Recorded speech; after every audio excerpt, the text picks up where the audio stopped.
Hey everyone, Sam here. I just wanted to do a quick rundown of a handful of things that might help improve your Guitar Hero and Clone Hero experience. Now, disclaimer, some of these will be a bit personal preferency, but I'll go into each of these things sort of in more detail and you can decide whether they might or might not work for you. So let's make like Tom Daly and dive right in. So if you've never opened up one of your Guitar Hero guitars before, I don't think this applies to the Guitar Hero 1 and 2 Gibson SGs. But certainly anything from Guitar Hero 2 for the 360 onwards, the Explorer of a Les Paul, they have different kinds of screws. And what you want to get is one of these. This is a Torx T10 screwdriver. I'll leave a link down in the description. They're really, really cheap to pick up, about £2 if you're in the UK, probably about $2 or $3 if you're in the US. Um, but yeah, super easy to pick up, and you'll need them to get into your guitar. Some of the other tools you'll be needing: a small Phillips head screwdriver, file. This one's a bit oversized, but it's the only one I have in the house. Completely optional, some sandpaper, and lastly, some WD-40 and some tissue. So before we tuck into this, if you're working with a wireless guitar, I'm going to point out the obvious and make sure that the neck is detached from the body like so. Also, if you're using a Wii guitar like this one, I'm going to show you a quick trick at the end just to make your cabling a bit tighter back here if you're using the RAFnet adapter. And also, if you do plan on taking the body apart for any reason, you want to get all these screws around here, but there is also a secret screw hidden under this here warranty sticker that you want to just poke through like this, and there will be a screw under there as well. This is the warranty sticker. I don't think Red Octane are going to be in a hurry to replace any guitars that might still be under warranty because there aren't any. Also, not really applicable to the Wii guitar, although obviously make sure that the Wii remote is disconnected. If you have a different console guitar, just make sure the battery compartment here is empty. You don't want to get fried if you're playing about with this. Right, so now we're just going to go ahead and take all the screws out and get this neck apart.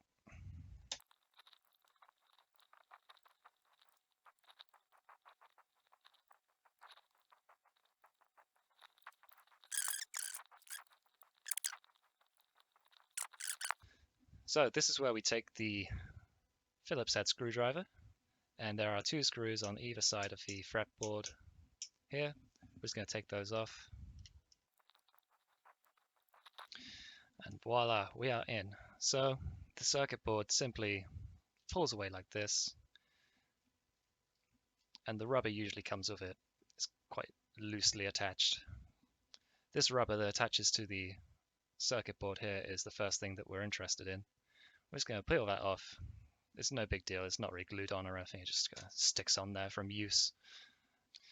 So you see these raised bits of rubber here. What we're going to do is just make some very, very tiny holes in each side of each of the button's rubber parts, just to explain how the Guitar Hero fret buttons work. When the fret button is pushed down, it pushes down on this little bit, and the underside of it makes contact with the circuit board and sends a signal to the body that a button is being pressed. And what we're going to do by creating some holes in the side of this is just decrease the resistance that the air provides. It seems very small, but it'll make the buttons easier to press in the long run. In terms of tools that you can use for this, you just want to use something that's really quite small. You don't really want to make a hole that's any bigger than, say, a quarter of the length of the side of this thing. It's just not necessary, and if you make a hole too big, it will just basically ruin the rubber. The button will stay depressed and it won't have enough air resistance to pop back up. So what I actually used last time, and I'm going to use it again, is the pointy end of an old ear stud I had lying around. Just because it created a nice size hole in the rubber and it poked through relatively easily. So here we go. I'm just going to start feeding this through. It doesn't take too much force just to see it's sunk in like that. And you can't really see it, but there's definitely now a hole in that kind of raised bit before the top and the base of it. So it's going to do that in each side of each of the raised bits of rubber.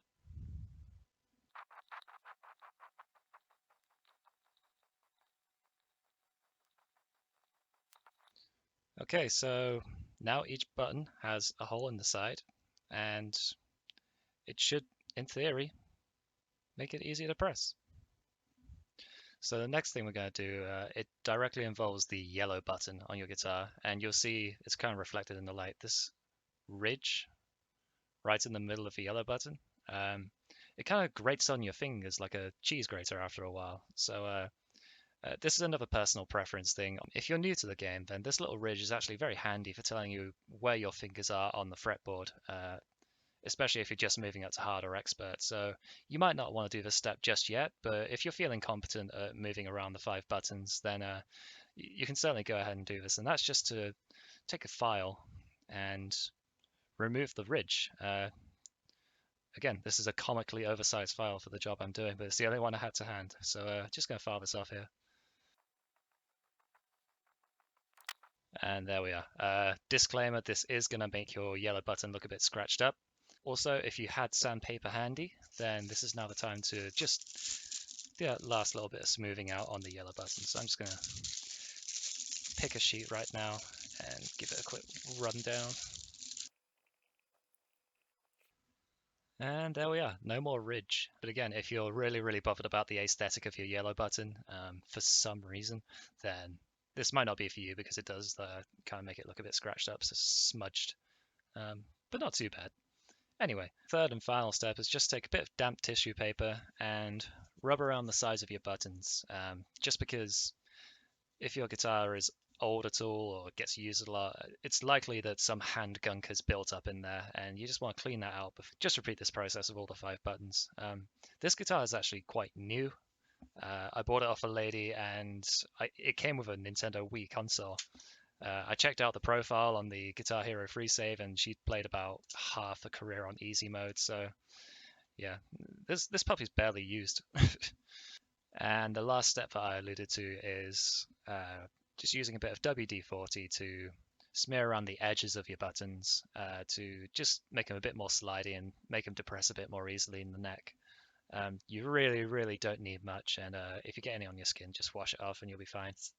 Just very gently dabbing around the side here.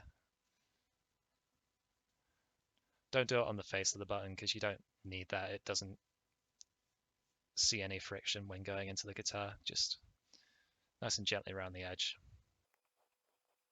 And if you can physically see WD-40 forming on your button, then you've used a bit too much. So just wipe that off. Really don't need too much at all. And then, yeah, just repeat that process for all 5 buttons. I won't waste your time by showing you all 5. And in fact, I'm going to replace the rest of these buttons with green buttons anyway from my tin. Because I'm a geek. Huh.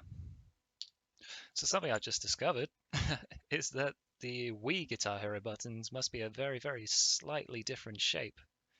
Because these buttons were harvested from an Xbox, well, several Xbox guitars. And as you can see, they're just not quite popping in there right. So I guess we're back to standard green, red, yellow, blue, orange for my Wii. That's a shame. Okay, the buttons are all back in, so the only thing left to do is to pop the rubber contact in.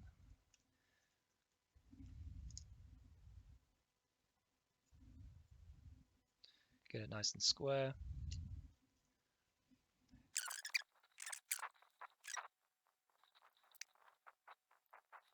And lastly, the back of the neck just slots back on. And whew, finally we are done. And I mixed up the arrangement of the buttons just because I'm a bit of a mad lad, and that's what I like doing. And already I can feel that's a lot more agreeable in terms of the amount of pressure I'm having to put on the buttons. Slot the body and neck back together. You should be all groovy and ready to go. If you feel any WD-40 on the face of the buttons, I'm sure that a tiny little bit might have spilled over. Just again, tissue is your friend. Wipe it down. But otherwise, that's it for the button mods I was going to show you. Stay tuned just for a little tip on how to neaten up this bit if you're using the RAFnet adapter. But if you're stopping watching here because you don't have a Wii guitar, thank you for tuning in. And I'm back. I finally got my RAFnet adapter. It took a couple of weeks to ship overseas, but it's finally with me. So basically, you have your guitar, you have your cable that's already in the guitar hooked up to this end of your RAFnet adapter here. But the Wii remote casing doesn't sit over the cable quite right. So what we're going to do is make a little hole in the side of the cover and it will sit a lot nicer. So we're back with my comically sized file, and we're just going to make a little indentation with it. Say you're looking at the bit of protective foam for the Wii remote, you want to do it to the right of that because that's the side that the cable sits on. So to the right of that, just take a file, or you could just use like a pair of pliers, I guess, and kind of force a hole in it. But you just want to chomp through it a bit. I'll probably fast forward through this because you don't need to see the whole thing. But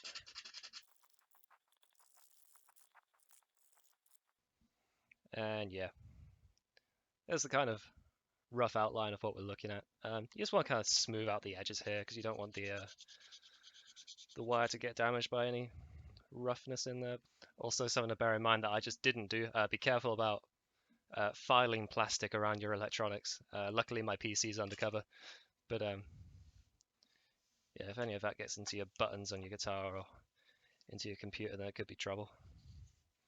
And there we are, tucked snugly. You might want to make it a tiny bit bigger just so it has a bit of wiggle room, but otherwise, that's about it. Thank you so much for tuning in, guys. And if you like what you saw, I do stream on Twitch every now and again. I'm trying to do it more regularly on Mondays and Wednesdays and a bit more throughout the weekend if I can. But it's twitch.tv/lockmoresfood. That's my username down there.